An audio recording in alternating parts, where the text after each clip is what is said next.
A war hero was dragged like trash in front of City Hall, and when justice stayed silent, it took a man who'd seen both power and disgrace to speak.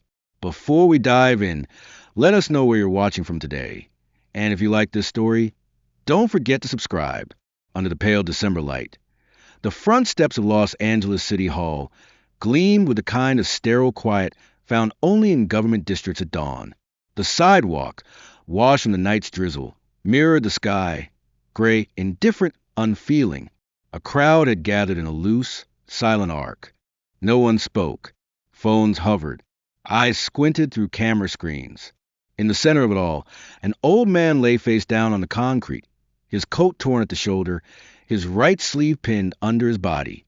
A splintered wooden cane rolled gently beside him. His hand, still clenched, gripped a piece of cardboard no larger than a book. The words, written in a thick black marker, bled to the wet paper. I serve in the big red one. I don't need food. I need to be remembered. Two police officers stood over him. One placed a boot behind the man's knee and barked a command. The other knelt down and forced his arm behind his back. The man didn't resist. He didn't speak. A thin stream of blood trailed from his temple, tracing the curve of the sidewalk before slipping into a nearby gutter. Someone in the crowd gasped, not out of outrage, out of discomfort. A woman whispered, "Is he okay?" No one answered. The second officer reached for a zip tie. The old man groaned as it tightened around his wrist. The crowd began filming from new angles. No one moved forward. No one intervened. Across the street, a black SUV slowed to a stop. The driver didn't honk. The passenger door opened. A man stepped out, tall, wearing a gray wool coat, a baseball cap pulled low, dark glasses. He crossed his arms. He didn't speak. He stood with both feet flat, as if rooted to the ground. He watched. The officers pulled the man to his feet. His legs buckled. One officer cursed under his breath and dragged the man by his collar toward the patrol car parked with its lights off. The cardboard sign dropped. It landed in a shallow puddle, ink smearing like tears down a page. The man in the coat walked closer, slowly. Still no one recognized him. The cameras stayed fixed on the officers, on the blood, on the zip tie. None of them turned toward the man now standing just outside the yellow tape barrier, hands in his pockets, lips pressed tight.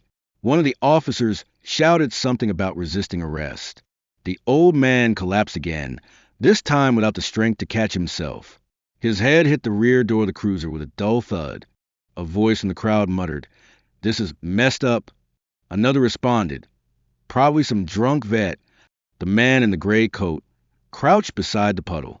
He reached down, not to touch the old man, not to speak, but to pick up the cardboard sign. He turned it over. Nothing on the back, just soaked cardboard, the corners beginning to tear. He stood again and stared at the cruiser as it pulled away. No sirens, no urgency, just routine. A flag flew above City Hall. Its reflection danced across the windows behind the crowd, rippling like a wound across the glass. One by one, the onlookers lowered their phones. Some walked away. Others mumbled and checked their feeds. The man in the gray coat remained still. Only his eyes moved, scanning the sidewalk, pausing on the droplets of blood, resting finally on the shattered cane. He bent down again. This time, he picked up the broken half, rubbed the smooth handle between his fingers. The man's name was not on the cane. Nothing was, not even initials. A teenager approached him and asked, "Hey, did you see what happened?" The man didn't answer. The teenager looked at him more closely. The glasses, the jawline. He opened his mouth to speak again but froze. The man turned. His face came into the light for just a second long enough for anyone watching to know. Arnold Schwarzenegger. He said nothing. He dropped the cane beside the sign.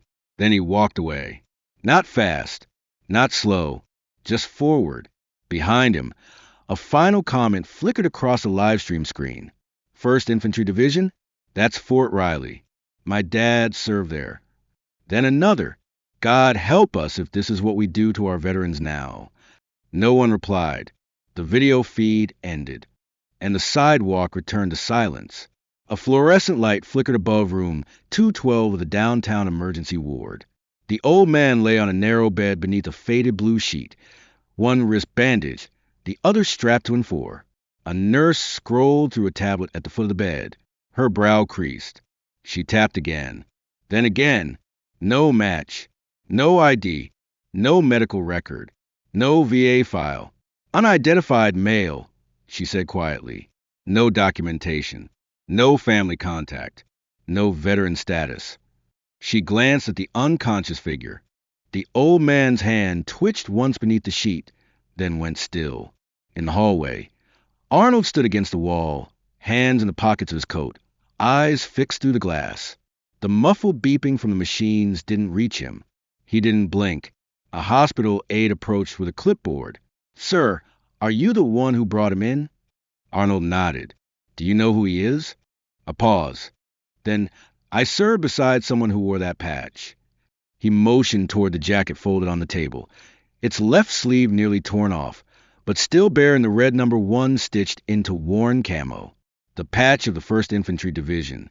The big red one. Cut to the lobby of the VA Greater Los Angeles Healthcare System. A buzzing screen, a printer jammed with paper, the smell of old ink. Arnold leaned on the counter.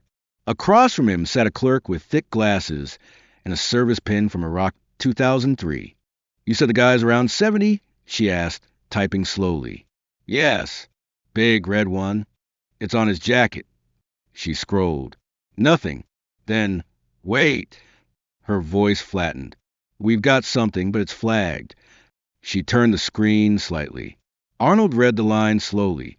James Roland Hadley, Sergeant First Class, 1st Infantry Division, Operation Desert Storm. Discharged, 1992. Status: Code RQ 191 restricted. No benefits. No access. What's RQ 191? Arnold asked. The clerk paused. Internal code. Not used much anymore. Usually reserved for non-criminal, but classified disciplinary cases. Someone higher up probably wrote him out of the system. She looked up. These records don't usually come back. Most people never ask. Cut to Arnold walking out into the VA parking lot. He stopped beside his truck, pulled out his phone, scrolled through old contacts, dialed. The call rang twice. "You call about Hadley?" A voice rasped on the other end. Arnold didn't answer. The voice continued. "Took you long enough." Silence. The voice shifted. "They never erased him completely. Just buried him where no one looks." Cut to the back room of a small VA office near Culver City. Files and boxes. Folders yellowed by time. A staffer handed Arnold a single manila envelope. He opened it. Inside, 3 items. A black and white military ID. A transfer report from Kuwait to Fort Riley, 1991. And a letter never sent. Arnold unfolded it carefully. Typed in clean block letters. "To whom it may concern, I have exhausted all internal chains of command. I have witnessed soldiers in my unit return home with tremors, blackouts, loss of memory. I reported this. Nothing changed. If I must lose my benefits to tell the truth, then so be it." Below the letter, one more note. A red stamp. Confidential, do not process. Someone had drawn a line through it in pencil. No initials. No explanation. Cut to Arnold sitting in his truck, the letter in his lap. The lights of the freeway above blinked through the windshield. A photo from the folder slid out and landed face up beside him. Hadley, desert fatigues. Sam behind him, eyes locked straight into the camera. Not smiling, not afraid, just solid. Arnold picked it up. His thumb hovered over the man's name. Not printed on the photo, not labeled, but he knew. A flash of memory, Venice Beach, 1983. A ceremony for veterans. A crowd. A younger Arnold standing awkwardly, newly arrived in America, speaking with heavy accent. Someone shouted from the back, "You don't belong here." And just behind Arnold, a man stepped forward, not speaking, just standing. Just there, the heckling stopped. Back in the truck, Arnold looked at the photo again. He folded the letter once, twice, slid it back into the envelope. His fingers rested briefly on the top corner, then let go. The engine started. The truck pulled into traffic. A single notification pinged on his phone screen. Man hospitalized after City Hall incident identified. James R. Hadley, 71, Desert Storm veteran, no next of kin, no known records. No headline, no outrage, just a name that finally reappeared. The screen dimmed, the road stretched out, and Arnold drove on. A quiet room in the back of the records building. Fluorescent light buzzed overhead, dim and unsteady. The air smelled of paper and stale air conditioning. Arnold sat in front of a metal desk. A staffer slid a single folder across him. No ceremony, no commentary, just cardboard and history. He opened it. Inside, a report dated February 1992. Subject, James R. Hadley. Rank, Sergeant First Class. Unit, 1st Infantry Division, Fort Riley, Kansas. Deployment, Operation Desert Storm. Beneath the standard line items, name, serial number, unit affiliation, there were 3 pages stapled together. One was a typed letter. One was an incident log. One was a scanned memo, stamped in red, RQ 191 internal only. The letter began without salutation. No greeting, just a line. This report is submitted after failed internal escalation through my chain of command. The issue remains unaddressed. The next paragraph detailed exposure. Pyridostigmine bromide tablets administered without full disclosure. Soldiers reporting memory issues, vertigo, blurred vision, multiple cases logged and ignored. Hadley wrote his own squad. Men who returned home unable to remember birthdays, who forgot which street they lived on. He closed the letter with a line typed in all caps. If accountability is a threat to national stability, then we have already lost. Arnold paused. The air in the room didn't move. The second page was an incident log. Handwritten. Entries dated across 3 weeks in 1991. Names of soldiers. Symptoms. Deployment zones. Notation. Reported but denied escalation. The last document was short. A single-sentence memo, unsigned. SFC, Hadley no longer a reliable internal actor. Recommend immediate separation. No public reprimand. The staffer didn't speak. She only gestured toward a cabinet in the back of the room. Inside, a box labeled Hadley. J.R. Arnold opened it. 1 photo. 1 field notebook. A patch from a desert uniform. And a VHS tape. Cut to Arnold watching the tape in a screening room, alone. The screen crackled. Time code blinking. Senate Subcommittee hearing Veterans Health, 1994. Hadley sat at a long table. No uniform. Just a suit with a dull tie. His posture straight. His hands clasped. A senator asked about intent. Did you go public with this information for personal gain? Hadley didn't flinch. No, sir. I went public because when I asked for help through the proper channels, they said, it's not our problem. So I made it theirs. Another senator leaned forward. You understand the gravity of accusing the Department of Defense of cover-up? Hadley nodded once. I understand what it costs to come home with half your unit coughing blood and be told it's all in their heads. The tape skipped forward. Hadley again. They said I could lose my pension. They said I'd never work again. But if the only way to keep your country's respect is to stay silent while your brothers die, then maybe it's not the kind of country I thought I fought for. Static. End of tape. Arnold sat still. The silence was heavy. Cut to West LA Veterans Shelter. A low building with chipped paint and security bars. Inside, a man in his 60s sorted blankets into piles. He looked up, recognized Arnold, but said nothing. Arnold held up a copy of the VHS label. You know this man? The man nodded. We shared a bunk wall. He snored like a tank engine. Arnold held out the photo from the records box. Do you know why he ended up here? The man wiped his hands. Because he believed too much. Thought the system would correct itself. It didn't. Arnold handed him the folder. The man didn't open it. Just held it like it weighed more than it should. He never said your name, he said. I wouldn't expect him to. The man walked to the back and returned with a shoebox.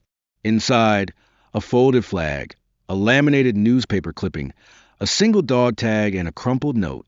Arnold unfolded the note. 5 words in blue ink.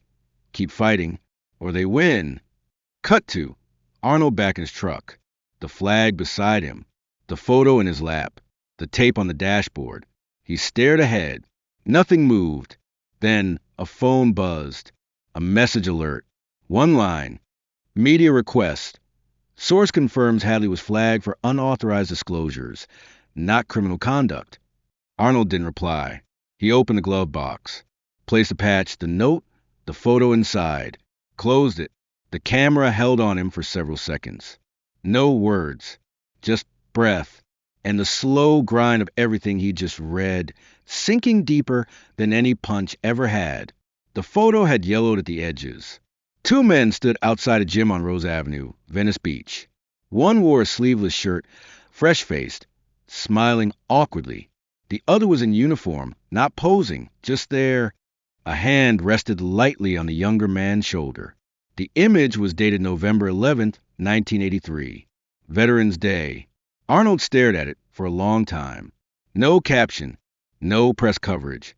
Just a still frame from a day most had forgotten. Cut to the same gym for decades later. The paint had peeled from the walls. The metal door creaked open with protest. Inside, silence. No music, no clanking weights. Just the dust of time and a few fading posters curling at the corners. Arnold stood where the photo had been taken. Same patch of pavement. Same angle of morning light filtering through the broken blinds. He didn't speak. He didn't move. Flashback. A crowd gathered in 1983. American flags waved under the sun. A microphone squealed. Arnold, younger, less certain, stood on stage. His accent thick. His words rehearsed. Some clapped. Some laughed. Someone in the back yelled, "You don't belong here." Then a figure stepped forward from the side of the crowd. Uniform. Calm. No words. Just presence. The heckler fell silent. Back to present. Arnold unfolded a letter. The paper had warped from water damage, the ink slightly smudged. Dear Mr. Schwarzenegger, you once thanked me for stepping in that day. I never told you I wasn't offending you. I was defending the idea of you. Because if this country could embrace someone like you, maybe there was still room for the rest of us. That idea gave me hope. Hope kept me going through things I can't explain. Hope made me testify, even when I knew what it would cost. I don't need your help. I just need you to keep believing. Some of us are still breathing because of that. There was no signature, no return address, just folded paper tucked into a manila envelope found among Hadley's belongings. Arnold returned the letter to the envelope and slid it inside the gym wall, into a gap behind a loose panel, the same place it had been left once before. Cut to Sacramento. 2006. A VA healthcare reform press conference. Flags in the background. A banner reading "Support those who served." Arnold stood at the podium, then governor, flanked by veterans. Cameras clicked. Reporters scribbled. In his pocket, folded tightly, was a patch, frayed at the corners. Hadley stitched in white thread. He didn't mention it. No one knew. Back to present. A small chapel on the west side. Wooden pews. A dusty piano. Afternoon light spilled across the floor through stained glass. Arnold sat in the second row. Alone. Beside him, a folder. The letter. The patch. The photo. He stared forward. A priest entered quietly and sat one row behind. No prayers were spoken. No candles lit. Just the quiet presence of 2 men who had nothing to say and everything to carry. Cut to a drawer in Arnold's home. Not locked. Not hidden. Inside, the folded flag from the shelter. The VHS tape. The dog tag. A thumb drive. The note. Keep fighting, or they win. Next to them, the photo, still unframed, still uncaptioned. A news broadcast played in the background, barely audible. Political debate, military budgets. No mention of Hadley. Arnold picked up the tag, turned it over. Nothing on the back. He placed it gently on top of the folded flag and closed the drawer. Cut to downtown Los Angeles. A veterans outreach center. A volunteer handed out meals. A sign hung near the door. You are not forgotten. Arnold walked in and gave no speech. Just handed a sealed envelope to the woman at the desk. It contained Hadley's letter, a copy of the testimony, a printout of the RQ 191 memo. She looked confused. Is this official? Arnold shook his head. It's overdue. She nodded once, unsure. Arnold stepped back outside. On the street, cars passed. People walked by. Life continued. Arnold paused, hand in pocket. His fingers curled around the patch. The same one he'd carried since the press conference, since the photo, since Venice Beach. He didn't speak, but the look on his face said it all. Not forgiveness, not pity, not regret, just memory, and the weight of someone else's silence. News broke just after 7 a.m. A cable anchor read the headline, with a forced neutrality. Former Desert Storm veteran identified in viral video. James Roland Hadley, age 71, discharged 1992. No family listed, no benefits recorded. Then came the footage. Cell phone angles from City Hall. The blood, the sign, the silence. Within hours, the story spread across veteran forums and advocacy pages. Comments stacked, some outraged, some suspicious, others dismissive. One voice stood out. A young congressional candidate, new face, sharp suit, bright teeth. Her statement hit social media at noon. We honor our veterans, but we cannot defend disorder. We must be careful not to elevate individuals who jeopardize public safety, even if they once served. Patriotism does not excuse chaos. The words were polished. The message was clear. Draw a line. Separate the hero from the homeless. Arnold read the post in the back seat of a black SUV. He didn't scroll, just stared. Cut to a press briefing outside the state capitol. Flags behind her, microphones ahead, reporters eager. The candidate stood confidently, voice steady. I was raised in a military family. I understand sacrifice, but this is not about uniform. This is about accountability. We cannot afford to let sympathy override law. A reporter asked about Arnold. He hasn't commented yet, she replied. I hope he won't. Cut to Arnold walking into a quiet TV studio. Low lights, empty chairs. A single stage technician nods. He sits in the guest seat. No script, no teleprompter, just a camera and a red light. The producer's voice comes through the earpiece. Ready when you are. He doesn't look into the camera. He looks through it. I met Sergeant First Class Hadley once, he says. It was years ago. He didn't salute. He didn't introduce himself. He just stood there when others looked away. That's how I remember him. Cut to online reaction. Some call it political. Some call it a stunt. Others begin to ask, what did Hadley actually do? Why was he flagged? Why was he erased? Within 24 hours, documents start circulating. The testimony, the RQ 191 file, the hearing video, quiet releases from unnamed sources. A second wave hits.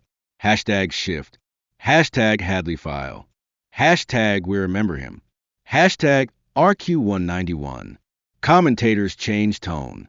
If the government flagged him for telling the truth, maybe the problem isn't Hadley. The candidate doubles down. Transparency is important, but glorifying rule breakers isn't patriotism. Cut to a televised panel. Veterans sitting in a semicircle. One speaks slowly. You don't get flagged for lying. You get flagged for making people uncomfortable. Another chimes in. He wasn't perfect. None of us were. But he didn't lie. The moderator asks, was he a hero? They pause. Then one answers. He told the truth when no one wanted it. That's not heroism. That's punishment. Cut to Arnold in his home office. Dim lighting. The folder open on the desk. The patch beside it. A statement sits in front of him. He picks up a pen, then puts it down. He walks to the window. Outside, a camera crew waits. A car idles. A publicist checks her watch. Arnold draws the curtain. He doesn't go out. Instead, he dials a number. No assistant, no aide. The candidate's office answers. A young staffer recognizes his voice. She's in a meeting. They say, "I'm not calling for a meeting," Arnold replies. Then he hangs up. Cut to an internal memo leaked from a national veterans agency, dated months earlier. Title: Media Containment Strategy Flag Personnel.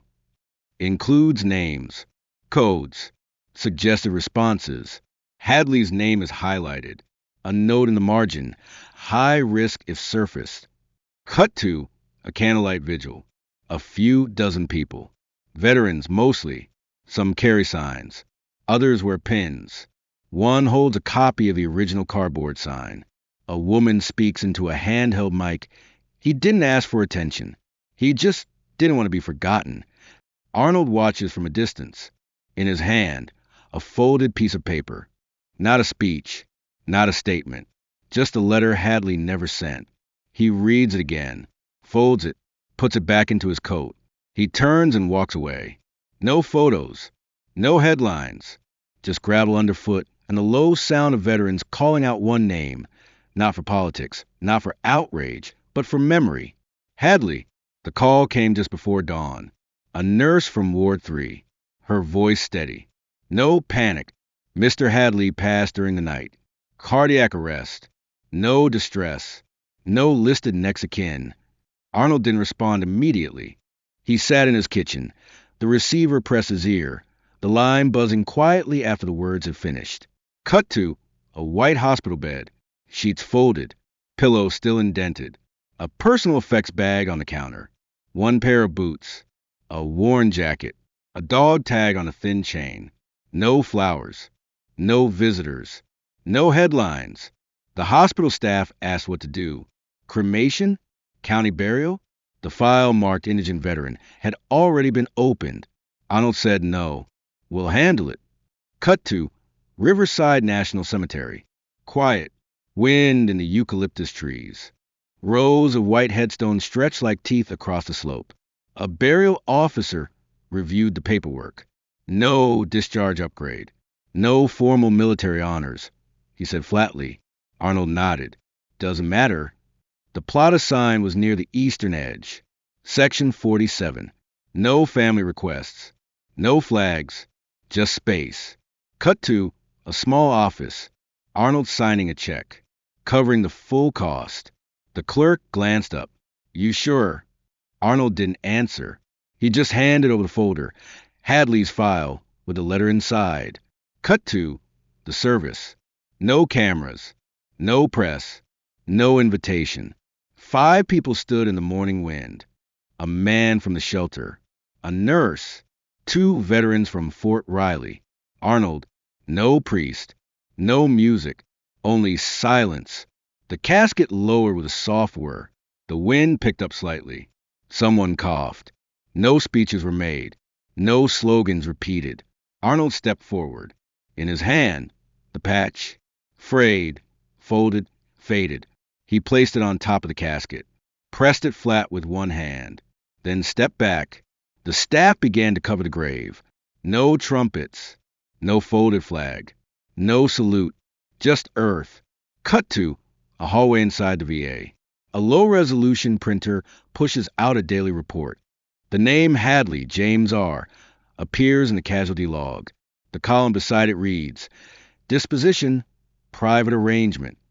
No note. No flag shipped. No burial reimbursement. Cut to Arnold sitting on a bench near the cemetery gate. In his hand, a copy of the unsigned letter. The final sentence reads, I just need you to keep believing. Some of us are still breathing because of that. He folded it carefully, slipped it back into the envelope. Then he stood. Cut to an email sent from a junior aide in the Veterans Agency. Subject, request for headstone engraving. The response, denied non-honorable discharge status. Recommend generic inscription. The next day, a plain marker was placed at the grave. Granite. No emblem. Just name, birth, death. Arnold returned at dusk. Stood over the stone. The light was low. A shadow stretched across the marker. He reached into his coat and removed a strip of white medical tape. Wrote one word on it with a black pen. Hadley pressed it gently to the bottom corner, then turned and walked away. Cut to news headline scrolling past. None mentioned the burial. None mentioned the letter. One brief mention on a local blog. Veteran in viral video laid to rest. Comments below argued about protocol, mental health, budgets. No one asked where the body had gone. Cut to a wall in Arnold's house. Not a gallery. Not a display. Just one frame. Inside, the Venice beach photo. 1983. No title. No plaque. Just two men, one in uniform, one not, standing in sunlight. Next to it, the patch. Pressed between glass. A congressional hearing room. Marble walls. Flags on either side. Rows of empty seats. A low murmur as the audience settles. Cameras blink red. Microphones hum. The session is not about war, not directly. It's a budget oversight for the Department of Veterans Affairs. Arnold sits in the second row. No title placard. No introduction. Just his presence. The chair recognizes a representative from California. She straightens a stack of notes, adjusts the mic, and begins. We are here to ensure accountability, to prevent the misuse of veteran status for political narratives or personal mythologies. The phrase lands with precision. A name is not spoken, but it lingers. An aide behind Arnold whispers. They're talking about Hadley. Arnold doesn't respond. Cut to a hallway after the hearing. Reporters press forward. One calls out, Mr. Schwarzenegger, do you believe Hadley deserved military honors? Another asks, why support someone with a restricted file? Arnold stops, turns toward the wall.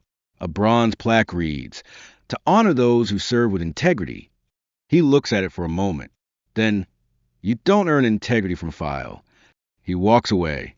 Cut to a quiet veterans cafe in West L.A. A man reads a worn newspaper. The story is buried on page 6.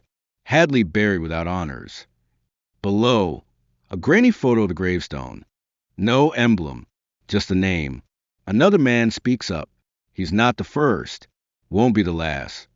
Cut to a national broadcast. A panel debates the meaning of service. Footage plays of Hadley's Senate testimony.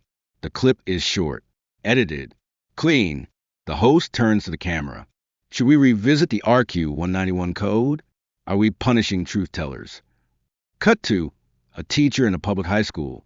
She shows a photo from 1983. The gym, the flag, the two men. She doesn't say who they are. She just asks the students to describe what they see. One student says, looks like one guy is protecting the other. Another says, they look the same, like they both fought for something. Cut to the base of Hadley's gravestone. The white tape is weathered. The black ink has bled. A groundskeeper kneels to peel it off, then pauses. He reads a name, pauses again, leaves it. Cut to an exhibit in a small veterans museum. A new addition, a simple display case. Inside, a folded cardboard sign. The words still faintly visible beneath old stains. I serve in the big red one. I don't need food. I need to be remembered. Next to it, a small caption, donated anonymously. Date unknown. Cut to a local news anchor closing out a segment. We leave you tonight with a story not about politics, but about memory. They play no footage. No names. Just an image of a quiet headstone in section 47. Cut to Arnold at home. He stands before the framed photo on the wall. Beside it, the folded flag, the patch, the letter. He picks up the envelope one last time, opens it, reads a final line silently, then reaches for a pen. On the back of the letter, he writes 6 words. He was never forgotten. Not here. He places it back in the envelope, slides it into the drawer, closes it gently. No music, no credits, just silence, and the echo of one name, no longer erased. Hadley.